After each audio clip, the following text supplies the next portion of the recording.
What's up? What's up? What's up? What's up? What's up? I feel like a younger generation will have no idea what that is, and that's okay. YouTube. Hey, y'all. It's been a minute. I feel like I say that pretty much every time I make a video. Hopefully that will not be the case coming into 2023. But seriously, good riddance 2022. I don't know about y'all, but there were some moments throughout 2022 when I felt like I was fighting for my life out here.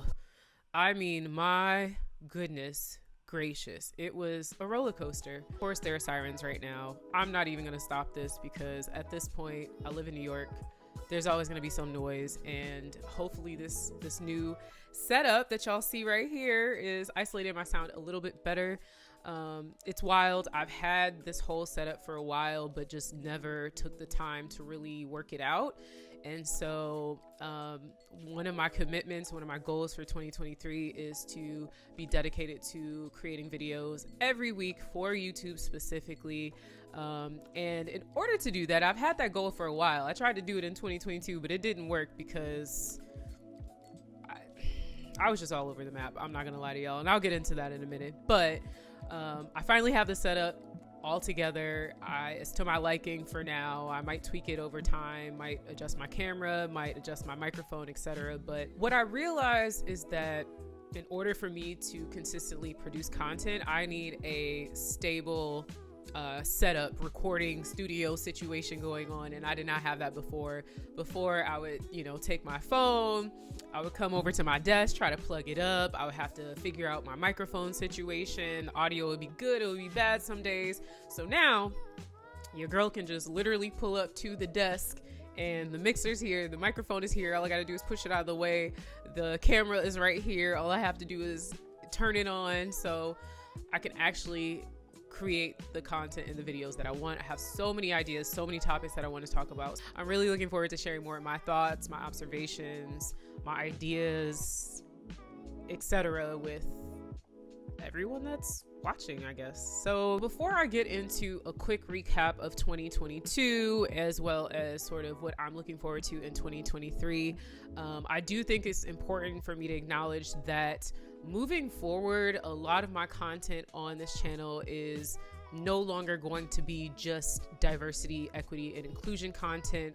I do want to just acknowledge that because I know that I do have a significant number of people that follow for DEI content specifically. I'm not saying I'm not going to be talking about DEI, but one of my big realizations this past year was that I can no longer just box myself into this title of DEI practitioner or consultant or professional, whatever you want to call it. I'm much more than that. I've always been more than just one thing. I've always had a hard time just sticking to one topic or subject or area or concentration. And I don't know why it took me over 3 decades to just embrace it, but here I am embracing it and acknowledging, like, I want to live my life like I see Oprah living, like I see Shaq living, and Snoop in 20,000 different commercials, Kandi. Like, I love that they embrace all of these things, all of these different aspects and interests that they have. And so I want to do more of that. I do think the beauty of that is that it's going to, and it has already made me a really great DEI practitioner. And I hope that it continues to just take my skill even further. So with that said, I'm just saying that my content isn't going to be just DEI specific or specific to entrepreneurship. I am going to do my best to categorize my content, my videos into the playlist accordingly. However, don't charge it to my heart, just charge it to my little mind if I mess it up. So 2022, whew, baby 2022. Let me pull up my seat a little bit more. 2022, there were a lot of highs, there were a lot of lows throughout the year, but I think one of the biggest things about last year was I felt like I lost myself a little bit. When I started my business and started this entrepreneurial journey into doing this DEI consulting work and also coaching work, 2020 and 2021, I was locked in. And part of that was because I didn't really have a choice because most of us were locked in, right?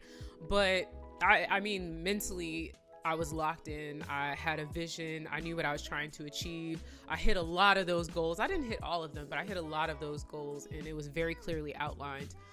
This past year, I feel like I went into it, and not that I set specific resolutions and I'm like tracking how I move year by year, but I went into it and I continued throughout it without having really clear goals for myself and without having a clear vision.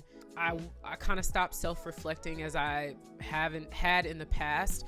I mean, one of the things I realized is like I looked on my shelf and towards the end of the year and I was like, wow, I have these journals. I pretty much have a notebook or journal for every year that I've been doing DEI work, which is pretty incredible, but I have a stack of books, and I wasn't journaling like dear diary, da, da, da, da, da. Like it was pretty much me just taking notes and observations from the work I was doing. Sometimes it was to-do lists, sometimes it was research this thing. It was just, they're really random journals. They look like my brain feels when I look back at them, but I didn't really do that this past year. I have a journal from this past year, but it did not feel or look like the previous ones. Again, I didn't really have my goals concretely outlined for myself, and I just felt very, you know, those oh my gosh, like when you know the in front of the used car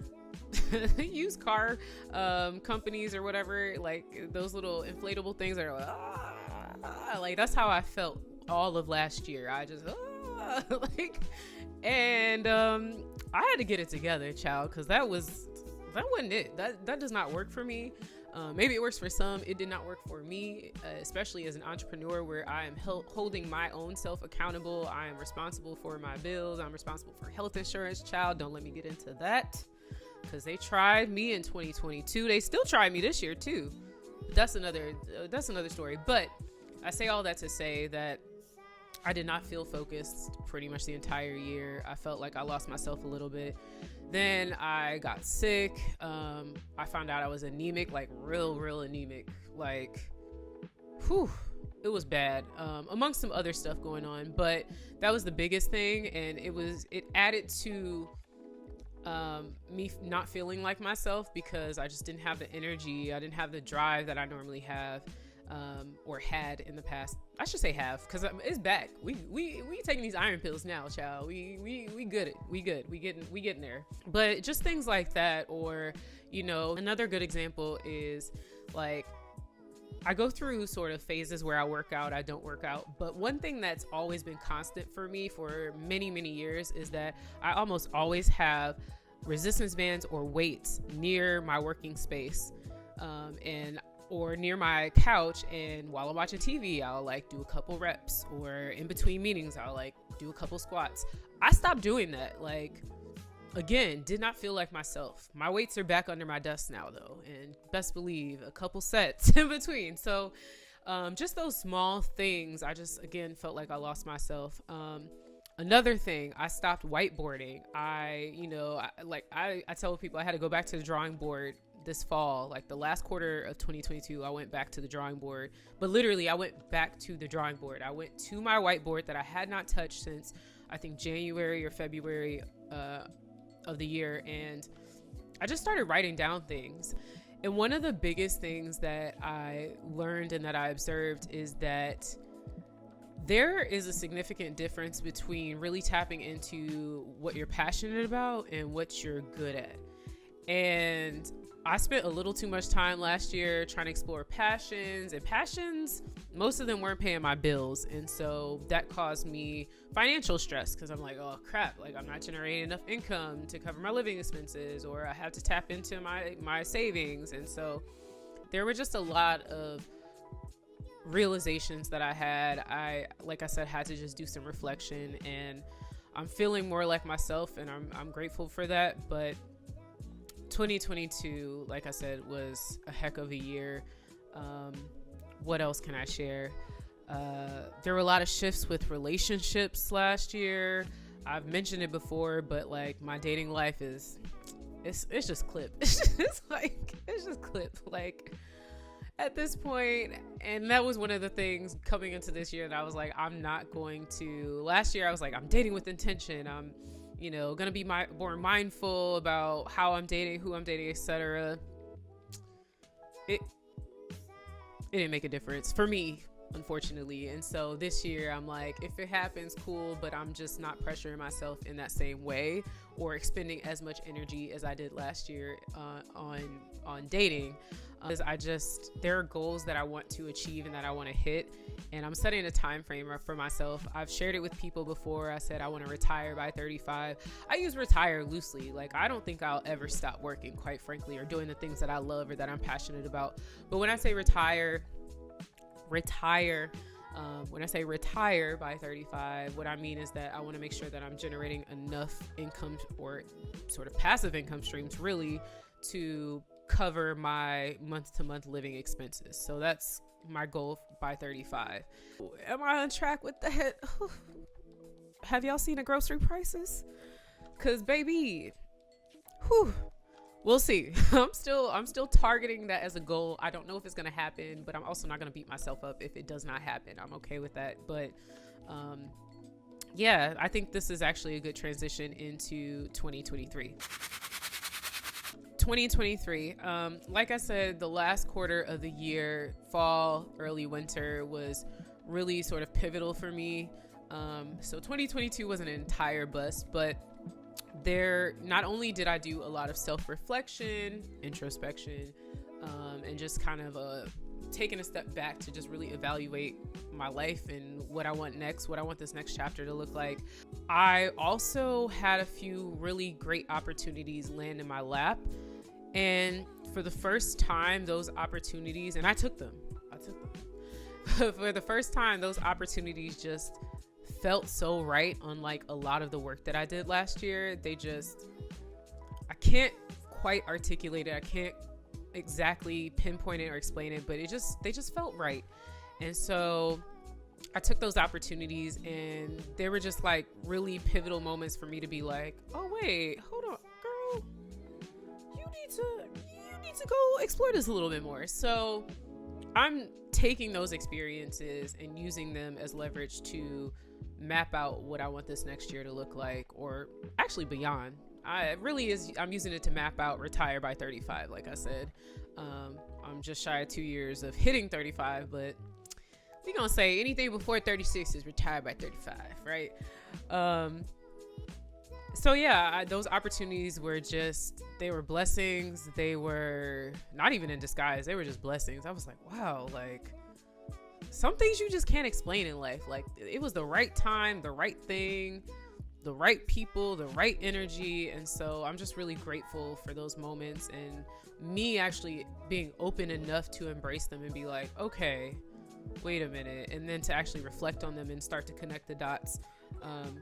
And I feel like what I'm saying sounds probably really like abstract and random, but hopefully I can't really talk specifically about the opportunities, but you'll see them soon in the coming months. And I'm really excited about them. And I think, again, like, I'm just grateful. I'm really grateful because I felt lost. I felt so lost last year, especially towards the end. I was really at the point where I was like, all right, girl, like, you might just need to go get a full-time job and just, yeah.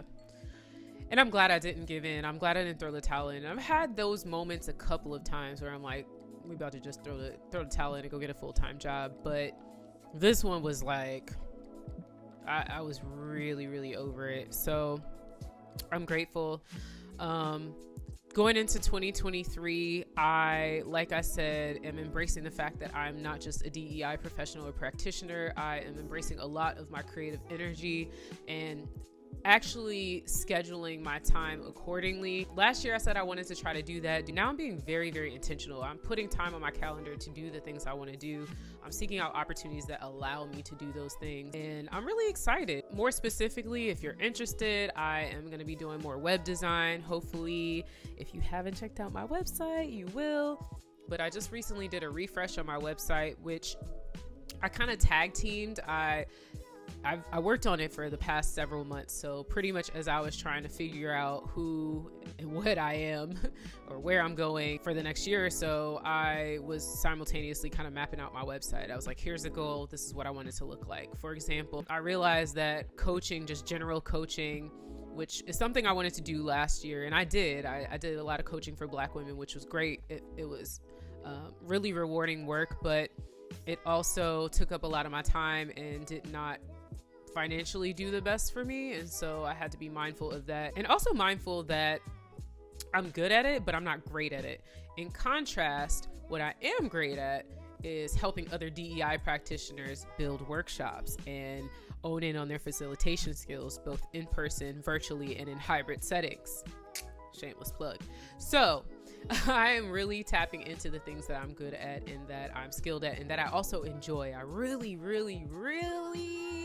I'll say it with excitement, I really do like designing and creating and facilitating workshops. I really do enjoy that. It is one of the ways that I'm able to tap into the DEI side of things, the people, the human aspect, getting people to really think about DEI as more than just this check the box, oh, we're celebrating some cultural heritage month, but actually thinking about, okay, this is my workload day to day. How can I integrate these learnings, these things into what I do? And so that's what I'm really passionate about. And I love having these conversations. I love welcoming contrarian, opposing points of views in my workshops.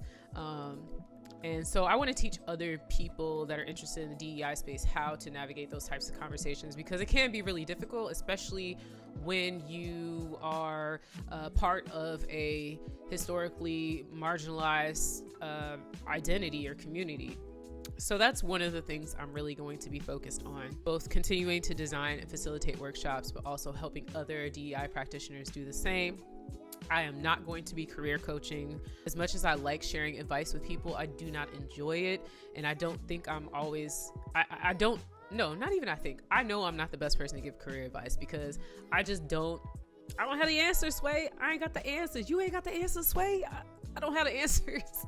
Like, for real, a lot of my career just sort of happened. Like, I was in one role and then I looked up and I was like, ooh, I kind of like this. I like this. Let me go this way. And then I was here and I was like, let me go this way. And then, I got to my final full-time role and I was like, F this shit.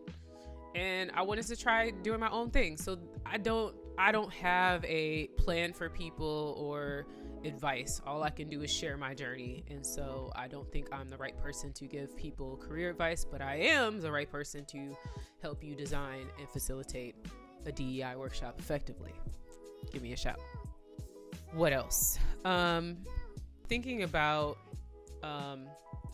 again, marrying the DEI interests that I have along with the creative side of things. I am also tapping into creating more e-courses. I really enjoy that. I'm also going to be exploring self-publishing this year, and I can't wait for that as well. But those are sort of the main things that I'll be exploring. And then, of course, more speaking engagements and opportunities, because I really do like having conversations about DEI, especially in the workplace, and what that looks like.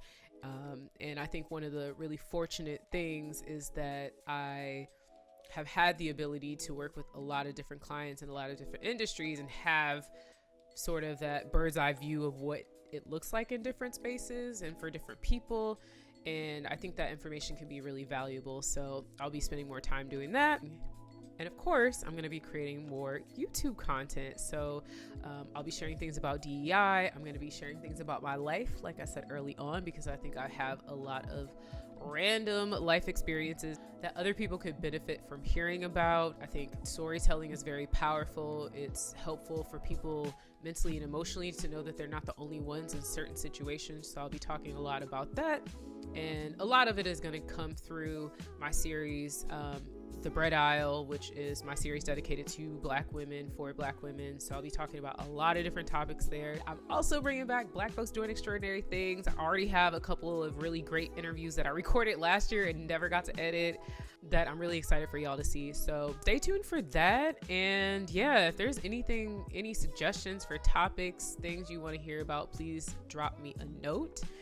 And I just want to thank everyone again for subscribing, for supporting me, for following me, for sharing my content, for listening to me blab. I really hope, as always, that it is helpful in some way. As I say in my workshops, I just hope people take away at least one new piece of information. You could have tuned out the whole thing, but hopefully you grab one new thing that you could take away and either share it with someone or use it to your advantage. But that's all I got for now. I'll be back with more content. I'm aiming to set a schedule for myself finally. Again, I have this nice fancy setup now, so there's really no excuse. All I got to do is come over here, hit record, and do a quick edit. I have my templates down so we can make the edits real quick. And yeah, I hope to see y'all again soon.